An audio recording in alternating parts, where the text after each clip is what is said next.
I am Abad Ali and you are watching my YouTube channel Wi-Fi Success Classes. So students, आज हम लाए हैं आपके लिए एक्टिव एंड पैसिव का अगला वीडियो, जिसमें आप पढ़ने जा रहे हैं model auxiliary verbs as well as imperative sentences. दो टॉपिक को एक ही वीडियो में इंक्लूड कर दिया है। तो आप पहले पढ़ेंगे मॉडल्स।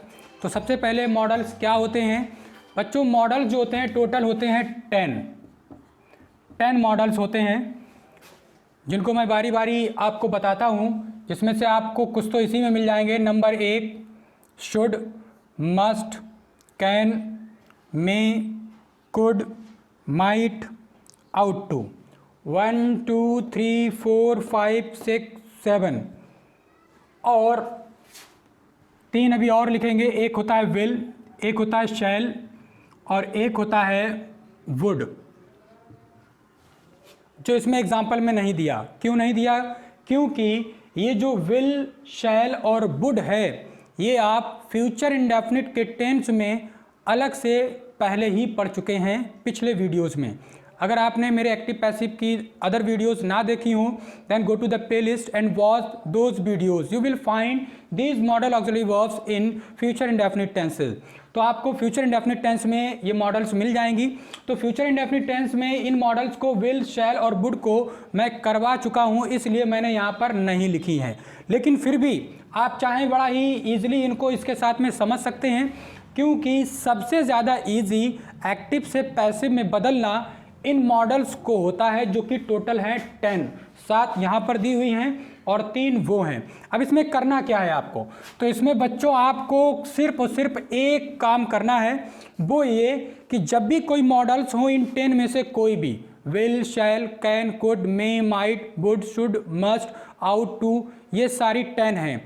इन सभी के साथ सिर्फ आपको बी आपको लगानी है और बाद बाकी सारे रूल वही हैं जो अदर एक्टिव एंड पैसिव में हुआ करते हैं। जैसे ऑब्जेक्ट का सब्जेक्ट की जगह पर आना, सब्जेक्ट का ऑब्जेक्ट की जगह पर जाना, वर्ब की थर्ड फॉर्म हो जाना, और यहाँ पर जो मॉडल्स हैं वो सेम के सेम रहेंगे, बस उनके साथ बी हो जाएगा। कैसे? अगर शुड है तो शुड बी, मस्ट है तो मस्ट बी, कैन है तो कैन बी, मे है तो मे बी, कुड का कुड बी जोड़ते रहेंगे सबके साथ। माइट होगा तो माइट बी, आउट टू होगा तो आउट टू बी। इसी प्रकार से जो विल और शैल मैंने अभी लिखे थे, विल होगा तो विल बी, शैल होगा तो शैल बी, वुड होगा तो वुड बी। अगर स्पेस बचता है तो मैं आपको उनके सेंटेंसेस करके यहाँ पर दिखलाऊंगा। तो सिर्फ आपको ये बी लगानी है और बी लगाकर आपको एक्टिव से पैसिव में बदल लेना है। Very easy. इसलिए मैंने कोई ख़ास इसमें रूल वगैरह नहीं लिखे हैं, तो बनाते ही बनाते आप तुरंत समझ जाएंगे, क्योंकि आसान ही इतने हैं। तो सबसे पहला एग्जाम्पल करते हैं हम लोग। द पुअर यहाँ पर लाते हैं हम सब्जेक्ट की जगह पर, तो लिखा द पुअर। अब शुड का शुड रहेगा बच्चों, बस आपको शुड का कर देना है शुड बी, और जो यहाँ पर फर्स्ट फॉर्म है हेल्प, इसको बदल देना है थर्ड फॉर्म में हेल्प्ड, और सब्जेक्ट जो कि वी है वो पीछे जाएगा और वो बन जाएगा बाई अस। तो सेंटेंस बन गया the poor should be helped by us. Active से पैसिव में हो गया। Now see the next example. इसमें आपको अवर ड्यूटी जो कि ऑब्जेक्ट है आपको आगे लाना है, अवर ड्यूटीज, और मस्ट का मस्ट, बस मस्ट के साथ आप बी लगा दें और कर दें मस्ट बी, और डू की थर्ड फॉर्म डन। ये जो डू थी उसकी थर्ड फॉर्म डन आपको लिखनी है यहाँ पर। तो हो गया must be done by, subject जब वी पीछे जाएगा तो ये बच्चों हो जाएगा अस। तो नेक्स्ट एग्जांपल है बच्चों, दे कैन ज्वाइन माई क्लास। तो यहाँ पर माई क्लास ऑब्जेक्ट जो कि आगे ले आए, कैन को आप कर दीजिए इजीली कैन बी, ज्वाइन की थर्ड फॉर्म ज्वाइंड, और जब दे पीछे जाएगा तो बाई देम यहाँ पर कर दिया जाएगा। तो ये हो गया बाई देम। अब अगला है बच्चों जो कि इंटेरोगेटिव है। ये ऊपर वाले भी इंटेरोगेटिव हो सकते थे, जो जैसा हो वैसे रहने दो। अगर नेगेटिव है तो नेगेटिव रहने दो, इंटेरोगेटिव है तो इंटेरोगेटिव रहने दो, इंटेरो नेगेटिव है तो इंटेरो नेगेटिव रहने दो। तो हमारा ये इंटेरोगेटिव है पहले से ही, तो इसलिए हमारा मे का मे ही रहना है, और उसके बाद ये जो यू है वो उसको हम इधर लाएंगे, और यू थर्ड फॉर्म लगाने से पहले आपको बी लगानी है। तो ये होगा बी असिस्टेड, और तब आप लिखेंगे सब्जेक्ट को पीछे, जो आई है और पीछे जाकर हो जाएगा बाई मी। तो ये था इंटेरोगेटिव। अब देखिएगा नेक्स्ट है she could take my pen. तो इसका बच्चों हो जाएगा माई पेन, और कुड का आप कर देंगे कुड बी, टेक की थर्ड फॉर्म टेकन, और शी जब पीछे जाएगा तो बन जाएगा बाई हर। तो ये पैसिव वॉइस बन गया। नेक्स्ट देखें, she might not spend the night. तो इसमें बच्चों आपको द नाइट लाना है इधर, द नाइट, माइट का माइट रहना है, नॉट का नॉट रहना है, बी लगाकर आपको स्पेंड की थर्ड फॉर्म कर देनी है जो कि स्पेंट होती है, स्पेंट, और शी जब पीछे जाएगा तो ये बन जाएगा बाई हर। और नेक्स्ट एंड लास्ट है you ought to respect the teachers. तो द टीचर्स आपका आगे आ जाएगा, द टीचर्स, आउट लिखते हैं, फिर टू लिखते हैं और फिर बी लिखेंगे, क्योंकि बी का जो कंसेप्ट है वो हमेशा वर्ब से पहले रहना है।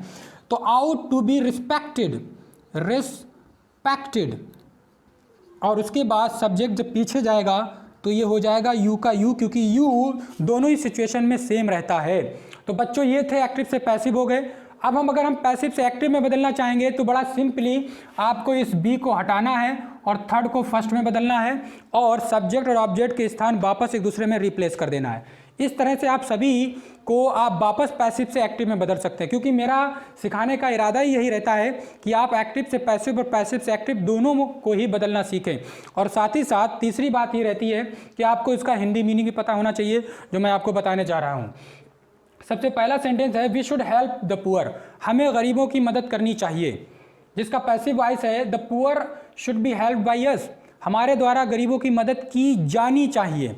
देखिए शुड जो होता है वो चाहिए होता है, जब ये पैसिव में हो जाता है तो हो जाता है जाना चाहिए। तो इसलिए we should help the poor, हमें गरीबों की मदद करनी चाहिए। The poor should be help by us, हमारे द्वारा गरीबों की मदद की जानी चाहिए। नेक्स्ट देखें, we must do our duties, हमें अपने कर्तव्यों को पूरा करना चाहिए। Our duties must be done by us, हमारे कर्तव्यों को हमारे द्वारा पूरा किया जाना चाहिए। देखिए इसमें भी आ गया जाना चाहिए, क्योंकि शुड, मस्ट और ये लास्ट वाला आउट टू, ये दोनों चाहिए होते हैं, सॉरी तीनों चाहिए होते हैं। नेक्स्ट है they can join my class, वे मेरी कक्षा को ज्वाइन कर सकते हैं। My class can be joined by them, उनके द्वारा मेरी कक्षा ज्वाइन की जा सकती है। नेक्स्ट है मे आई असिस्ट यू, क्या मैं आपकी मदद कर सकता हूँ। May you be assisted by me, क्या आपकी मदद मेरे द्वारा की जा सकती है। नेक्स्ट है she could take my pen, वह मेरा पेन ले सकती थी। My pen could be taken by her, मेरा पेन उसके द्वारा लिया जा सकता था। She might not spend the night, उसे वहाँ रात नहीं गुजारनी चाहिए थी, या वह वहाँ रात नहीं गुजार सकती थी। The night might not be spent by her, रात उसके द्वारा नहीं गुजारी जा सकती थी। नेक्स्ट एंड लास्ट है you ought to respect the teachers, तुम्हें अध्यापकों का सम्मान करना चाहिए। The teachers ought to be respected by you, अध्यापकों का तुम्हारे द्वारा सम्मान किया जाना चाहिए। ये जो मैंने हिंदी बताई है इसको आप 2 से 3 बार सुने, वीडियो को बैक करके रिपीट करके, तो आप देखेंगे मैंने किसकी हिंदी किस तरीके से निकाली है। तो अगर आप एक पॉइंट जानते हैं, अगर आप इस शुड का यूज़, मस्ट का यूज़, कैन का यूज़, मे का, कुड का, माइट का, आउट का यूज़ जानते हैं, तो आप सिंपली एक चीज़ जान लें कि उसी यूज़ में अगर मान लो ये है सकता, तो जब ये पैसिव में जाता है तो ये हो जाता है जा सकता। वैसे ही जैसे चाहिए का हो गया जाना चाहिए। पैसिव में ये जो जा शब्द है, जा, कभी जा तो कभी जाना, ये शब्द आपका हिंदी में जुड़ जाता है पैसिव वॉइस हिंदी ट्रांसलेशन होने के समय। तो ये थे बच्चों हमारे मॉडल्स, विल और शैल और वुड, जो कि आप फ्यूचर इंडेफिनिट में पढ़ चुके हैं। चाहे तो यहाँ पर आप एक आध एग्जाम्पल सुन लें। एग्जाम्पल के तौर पर आई विल टीच यू, तो इसका हो जाएगा you will be taught by me. I shall teach you, you will be taught by me. Definitely I would teach you, definitely you would be taught by me. तो इस तरीके से अगर will, शैल और वुड होता तो भी हम उसमें बी लगाकर इसी प्रकार से हम उनको भी एक्टिव से पैसिव में या पैसिव से एक्टिव में हम बदलते। बी लगाने पर पैसिव हो जाएगा और बी हटाने पर एक्टिव हो जाएगा। एक्टिव जब होता है तो इन मॉडल ऑक्सिलरी वर्ब्स के साथ में फर्स्ट फॉर्म का यूज़ किया जाता है, जबकि पैसिव में इन मॉडल ऑक्सिलरी वर्ब्स के साथ थर्ड फॉर्म का प्रयोग किया जाता है। यानी कि आपको यहाँ पर थोड़ा सा याद रखना है कि जो मॉडल्स होते हैं वो टोटल होते हैं 10। इन 10 के साथ एक्टिव में आपको वर्ब की फर्स्ट फॉर्म लगानी है, जबकि पैसिव में आपको बी के साथ वर्ब की थर्ड फॉर्म लगानी है। इस पॉइंट को आप याद रखना। तो ये थे हमारे मॉडल्स। अब हम चल रहे हैं अगले और लास्ट पॉइंट में, लास्ट टॉपिक में, जो कि है हमारे सामने है इम्परेटिव सेंटेंसेस। और आपको बता दें कि ये अब आखिरी वीडियो था, लेकिन एक्टिव एंड पैसिव में कुछ ऐसे स्ट्रक्चर्स, कुछ ऐसे काइंड ऑफ सेंटेंसेस बाकी हैं जो कि इन रूल्स से अलग हटकर बनते हैं। मैं आपको वो वाला भी वीडियो दूंगा जो कि आपका सिंटैक्स में शामिल रहेगा, जो आपको वीडियो हो सकता है थोड़ा सा लेट मिले, और पॉसिबली कोशिश करूंगा तो मैं कल ही इस वीडियो को अपलोड कर दूं। तो ये वीडियो हो सकता है अपलोड हो जाए, लेकिन आगे पीछे आपको मिल जरूर जाएगा, जिसमें एक्टिव एंड पैसिव वॉइस की कुछ स्पेशल कंडीशंस होगी इन नॉर्मल से अलग। ऐसे बच्चे जिनको ये आता है तो वो जब उसको पढ़ेंगे तो उनको बड़ा ही मज़ा आएगा उसमें, क्योंकि उसमें कुछ स्पेशल, कुछ अलग से हासिल करने को मिलेगा। और वैसे भी नॉलेज तो आज के वक्त में कंपलसरी है ही, लेकिन स्पेशलिटी उसी के अंदर है जो डीप नॉलेज रखता है और कुछ स्पेशल नॉलेज रखता है। So let me tell you the next topic. Next topic है आपका इम्परेटिव सेंटेंसेज। अब इम्परेटिव सेंटेंसेस क्या होते हैं? सिंपल शब्दों में अगर मैं आपको बताऊं कि इम्परेटिव सेंटेंसेस वो होते हैं जो या तो आदेश को या प्रार्थना को या फिर सजेशन को संबोधित करते हैं। इट मीन्स ऐसे वाक्य जिसमें किसी को आदेश दिया गया हो, किसी से प्रार्थना की गई हो या किसी से सलाह और मशवरा किया गया हो, ऐसे सेंटेंसेस इम्परेटिव कहलाते हैं। अब इनको हिंदी में और अंग्रेजी में ज़रा पहचानने का सीखें।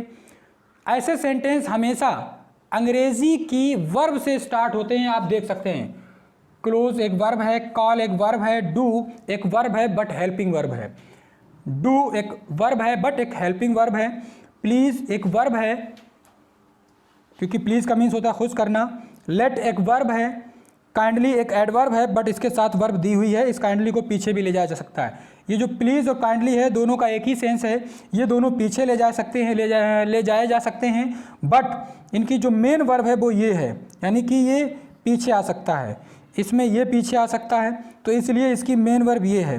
तो ऐसे सेंटेंसेस जो कि मेन वर्ब से स्टार्ट होते हैं और जिनमें सब्जेक्ट नहीं दिया रहता है वो इम्परेटिव सेंटेंसेस कहलाते हैं। अंग्रेजी में पहचान है आपकी कि जो सेंटेंसेस वर्ब से स्टार्ट हों और सब्जेक्ट ना हो और उनका सब्जेक्ट परमानेंट होता है यू, तुम, जो कि हिडन रहता है। आप यहाँ पे चाहेंगे भी इसको निकाल सकते हैं कि कहाँ पर हिडन है, तो इसका सब्जेक्ट होता है परमानेंट यू पर हिडन रहता है और वर्ब से स्टार्ट होते हैं। और अगर प्लीज़ और काइंडली आए तो उनको उसमें नहीं कंसीडर करें क्योंकि वो पीछे भी रखे जा सकते हैं, ये एक्सेट्रा वर्ड है, मेन यहीं से स्टार्ट है सेंटेंस। तो हेल्प ये वर्ब है, वैसे यहाँ पर लिसन ये वर्ब है, तो वर्ब से स्टार्ट होने वाले होते हैं ये इम्परेटिव कहलाते हैं। और हिंदी में इनकी पहचान होती है, इनमें आ ई ए ओ आता है। जैसे कि हिंदी में अगर आपको बहुत सारे सेंटेंसेस मैं बोल कर बताता हूँ, यहाँ आइए, शांत बैठिए, घर जाइए, चुप रहिए, कुछ तो कहिए, दरवाज़ा खोलिए, खिड़कियाँ बंद कर दीजिए, किताब पढ़िए, वहाँ जाओ, शांत बैठो, मुझे मत बताओ, कृपया मेरी बात सुने। तो ये आ ई ए जिन हिंदी सेंटेंसेस के अंत में आते हैं वो इम्परेटिव कहलाते हैं। और वही सेंटेंस जब इंग्लिश में आते हैं तो वर्ब से स्टार्ट होते हैं जो आपके सामने हैं। और आज हम इन सेंटेंसेस को बदलेंगे एक्टिव से पैसिव में। तो एक्टिव में पैसिव में बदलने के लिए हमारे पास बहुत ही ईजी ट्रिक तरीका है, और एक नहीं, एक सेंटेंस को दो दो तरह से बनाने का तरीका है। तो सबसे पहला, क्लोज द डोर। जब भी आप इम्परेटिव के सेंटेंस को आप बनाएं और आप देखें कि वो वर्ब से स्टार्ट है तो ये इम्परेटिव है, उसको पैसिव में बनाने के लिए आप लेट सबसे पहले लिख लें। जब आप मेरा सबसे पहला वीडियो एक्टिव पैसिव का देखेंगे तो आप देखेंगे उनमें ये सारे रूल्स लिखाए जा चुके हैं। जैसे आप शायद सोच रहे होंगे सर ने इसमें रूल नहीं लिखाया, एक्टिव पैसिव के सबसे पहले वीडियोस में सारे रूल्स और ट्रिक्स लिखाई जा चुकी है। ये सारे मॉडल ऑक्सिलरी वर्ब्स के रूल्स वहाँ पर लिखे हुए हैं, आप जाकर उनको देख लें। उसी प्रकार से ये इंपरेटिव सेंटेंसेस का भी रूल वहाँ पर लिखा हुआ है, आप जाकर वहाँ पर देख लें, जिनकी एक्सरसाइज मैं यहाँ पर करा रहा हूँ डिटेल में। तो आपको सबसे पहले लगाना है लेट, और लेट लगाने के बाद इस ऑब्जेक्ट को लगाना है द डूर, और ये जो वर्ब है इसको लिखने से पहले आप लिखेंगे बी, और फिर आपको कर देनी है थर्ड फॉर्म। अगर आपको मैं इसका स्ट्रक्चर बताऊं तो इसका स्ट्रक्चर यूँ होगा कि आपको लेट लगाना है, फिर आपको ऑब्जेक्ट लगाना है, फिर आपको बी लगानी है, और फिर वर्ब की थर्ड फॉर्म, और बचा कुचा जो भी है उसे पीछे एटसेट्रा में डाल दो। ये है इसका स्ट्रक्चर। लेकिन इसका ये स्ट्रक्चर सारे एग्जाम्पल्स में काम आने वाला नहीं है। मेन स्ट्रक्चर है जो सिंपल और नेगेटिव में काम आ जाएगा, सारे में काम नहीं आएगा। तो आपका ये बनेगा इस प्रकार से, let the door be open, यानी कि लेट लिखो, इस ऑब्जेक्ट के साथ लेट लिखो, इस वर्ब के साथ बी लिखो। तो लेट को लिख कर हमने ऑब्जेक्ट लिखा और क्लोज को लिखने से पहले बी लिखा। वही काम हम इसमें करेंगे। सबसे पहले लिखेंगे लेट, और लेट को लिखने के बाद इसका ऑब्जेक्ट जो कि है हिम, और वर्ब को लिखने से पहले लिखेंगे बी, और फिर वर्ब को लिख देंगे थर्ड फॉर्म बी कॉल्ड, और फिर बचा हुआ पीछे लिख दिया हेयर। ये बन गया अब आपका पैसिव वॉइस। नेक्स्ट देखिएगा, do not waste the time. इसको भी हम बिल्कुल ऊपर वाले की तरह ही बनाएंगे, बट थोड़ी सी सावधानी बरतनी है, और वो ये कि लेट से स्टार्ट करेंगे, ऑब्जेक्ट द टाइम लगाएंगे, लगाया, और यहीं पर नॉट लगाएंगे बी लगाने से पहले, और तब ये जो वर्ब है उसको हम थर्ड में बदल देंगे वेस्टेड, और आपका ये डू यहाँ से हट जाएगा। यही अगले नेगेटिव में भी होगा। इस डू नॉट को इस तरह से डोंट भी लिखते हैं। यहाँ पर आप कर सकते हैं लेट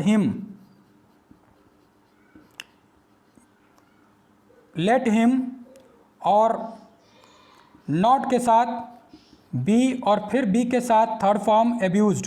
सिंपली अगर आपको मैं बताऊं तो आप ये जान लें कि जो नेगेटिव होते हैं उनमें डू नॉट या डोंट होता है, तो उसका डू नॉट या डोंट हटाकर बी से पहले आपको नॉट लगाना है, बी से पहले आपको नोट लगाना है, और रूल आपका यही है जो इनमें 4 सेंटेंसेस में यूज़ किया गया है।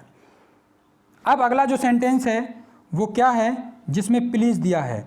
इसको बनाने का रूल थोड़ा सा अलग दिया गया है। कैसे दिया गया है? बहुत ही आसान है कि जब भी किसी सेंटेंस में प्लीज़ आए इम्परेटिव के, तो प्लीज़ की जगह पर आपको लिख लेना है यू आर रिक्वेस्टेड टू।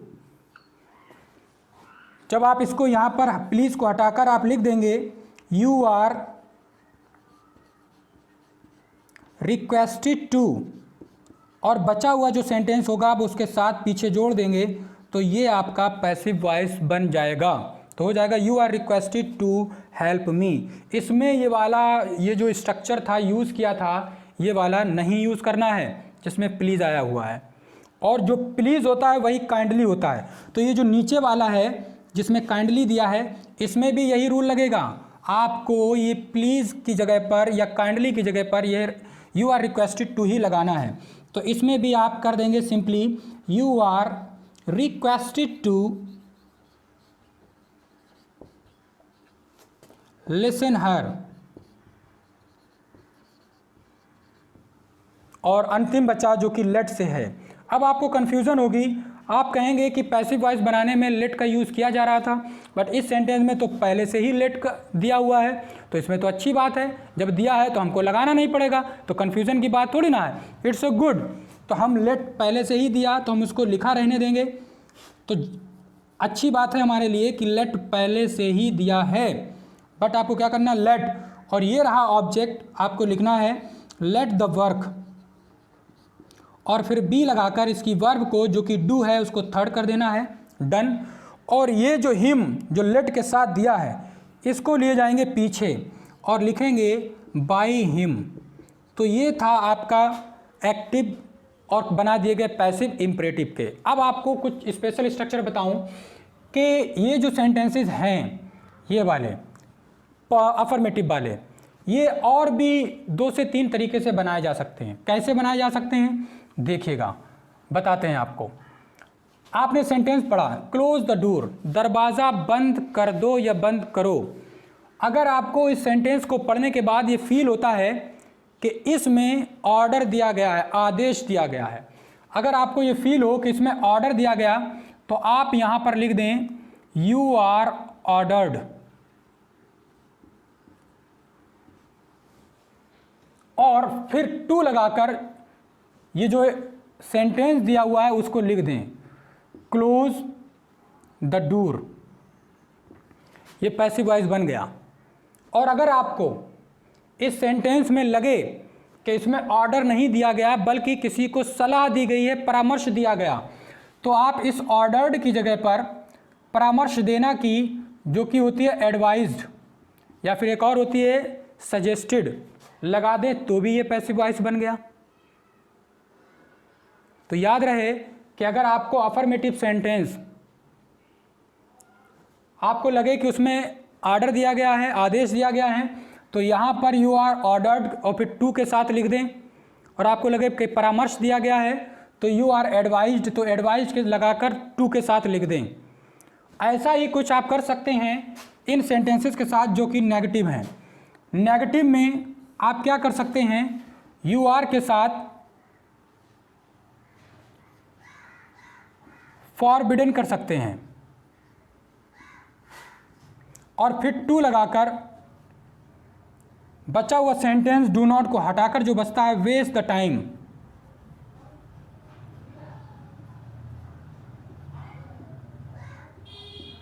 इस तरीके से ये नेगेटिव बनाया जा सकता है। तो आपको जो इजी लगे आप वो वाला रूल यूज़ कर सकते हैं, और बेहतर है कि आप सभी रूल्स का जो है यूज़ करें और आपके लिए बेहतर होगा। तो ये थी बच्चों हमारी एक्टिव पैसिव की last video. I hope so आपको पसंद आई होगी। अगर आप हमारे चैनल पे नए हैं तो हमारे चैनल को लाइक करें, सब्सक्राइब करें, और हाँ, बेल आइकन प्रेस करना ना भूलें। और बेल आइकन में भी ऑल वाला बेल आइकन जो सबसे टॉप पर दिया रहता है 3 में से, उस पर प्रेस करें ताकि आपको टाइम पर नोटिफिकेशन मिलते रहें और आप घर बैठे लॉकडाउन में हमारे वीडियोज़ का और हमारे क्लासेस का आनंद उठाते रहें। जाते जाते आपको मैं बता दूं कि हमारे इस चैनल के ऊपर आपको हाई स्कूल, इंटर और आने वाले वक्त में इंग्लिश लिटरेचर BA तक की क्लासेस आपको मिलेंगी A to Z, कोई भी एक भी टॉपिक छोड़े बिना। एक भी टॉपिक आपको नहीं छोड़ा जाएगा। इवन अभी आप इस चैनल के ऊपर इंग्लिश ग्रामर पढ़ रहे हैं, आपको इंग्लिश ग्रामर के साथ साथ कुछ ही दिनों में आपको इंग्लिश लिटरेचर यानी कि बुक्स भी पढ़ाई जाएंगी। और बुक्स को पढ़ाया जाना आपके लिए एक ऐसा सोर्स होगा जो आप ऐसा फील करेंगे कि आप यूट्यूब पे नहीं, यूट्यूब चैनल पे नहीं, बल्कि आप फेस टू फेस क्लासरूम में पढ़ रहे हैं। इट मीन्स क्लासरूम का आनंद आपको इस यूट्यूब चैनल पे मिलने जा रहा है, जिसमें आप प्रोज के सारे लेसन्स, पोइट्री की सारी पोएम्स और short stories, merchant of Venice, light of Asia या इसी प्रकार से 10th क्लास की सारी बुक्स जो भी हैं प्रोज, पोइट्री और सप्लीमेंट्री, वो सब आप इस पर पढ़ेंगे और उसका पूरा आनंद उठाएंगे। That's it.